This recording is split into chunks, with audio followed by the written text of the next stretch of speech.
আচ্ছা বলুন, কি আশা পূরণ হয়েছে আপনার? মেয়ের একটা বড় লোন আছে 30-40 লাখ টাকার, সেটার একটা গতি আস্তে আস্তে আস্তে আস্তে এগোচ্ছে। মাকে ডেকেছিলেন? মায়ের সামান নিয়ে গেছি।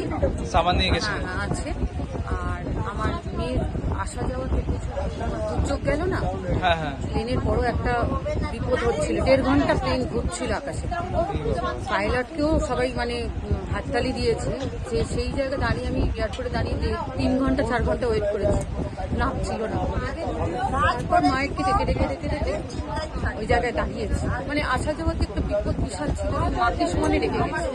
সমানে ডেকেই আপনার কাজ হলো। হ্যাঁ, কাজটা এই জন্য আমি এইটাই সেটা করেছি। আর সামান তো নিয়ে গেছি, সেটা আস্তে আস্তে রাস্তা খুলছে। মা বলেছিল যে এত টাকা তো এক্ষুনি ওইভাবে হয় না, আস্তে আস্তে আস্তে। হ্যাঁ, অনেক টাকার ব্যাপার, আস্তে আস্তে সেই জায়গাটা খুলছে। ঠিক আছে। সেই জন্য আমার পুজো দিতে। হ্যাঁ, জয় মা মনসা। জয় মা।